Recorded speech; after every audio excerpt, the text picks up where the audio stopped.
جے کے T V کے معزز سامعین السلام علیکم۔ ایک بار ایک تاجر غلاموں کا منڈی میں گیا تو اسے ایک ترک بچہ پسند آیا تو اسے تاجر نے فوراً خرید لیا۔ تاجر نے بچے سے پوچھا، تمہارا نام کیا ہے؟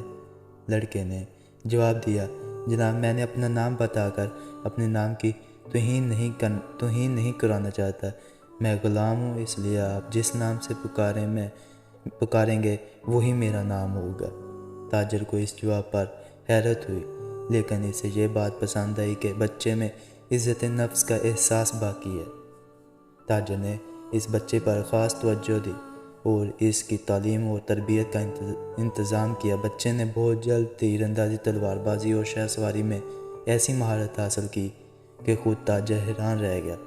غزنی کا بادشاہ شہاب الدین غوری ایک بار گھوڑوں کی دوڑ کا مقابلہ دیکھ رہا تھا۔ تاجر اپنے غلام کو لے کر اس کے پاس پہنچا اور کہا کہ حضور، میرے اس غلام کو گھوڑ سواری میں کوئی نہیں ہرا سکتا۔ بادشاہ نے مسکرا کر لڑکے سے پوچھا، تم کتنا تیز گھوڑا دوڑا سکتے ہو؟ لڑکے نے نہایت ادب سے جواب دیا، حضور، گھوڑے کو تیز دوڑانے سے زیادہ اس ضروری ہے اسے اپنا مطیع بنانا ہوتا ہے۔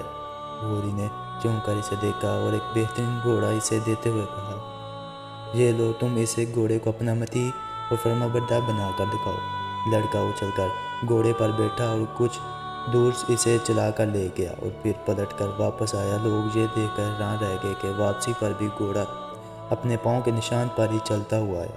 سلطان غوری نے سوچا، جو شخص ایک جانور کو اس طرح اپنا فرمانبردار بنا سکتا ہے، اس کے لیے انسان کو مطیع بنانا کیا مشکل ہو سکتا ہے۔ اس نے فوراً اس غلام کو خرید لیا جس کا نام قطب الدین تھا۔ ترکی میں ایبک انگلی کو کہتے ہیں اور شل کا مطلب ہوتا ہے ٹوٹا ہوا۔ چونکہ اس غلام کی ایک انگلی ٹوٹی ہوئی تھی، اس لیے عموماً سب اسے ایبک شل کہتے تھے۔ پھر ایبک اس کا نام کا جزو بن گیا اور اس نے قطب الدین ایبک کے نام سے ہندوستان پر حکومت کی۔ دہلی کی قوت الاسلام مسجد اور قطب مینار اس کی یادگار میں ہے۔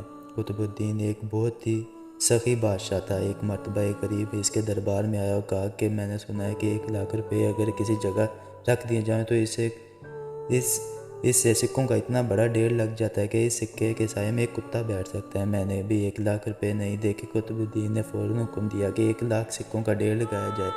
وہ غریب بہت دیر تک اس ڈھیر کو دیکھتا رہا، پھر بادشاہ کا شکریہ ادا کیا اور ٹھنڈا سانس لے کر واپسی کے لیے مڑ گیا۔ بادشاہ نے اسے پکار کر بلایا، اور کہاں جا رہے ہو تم؟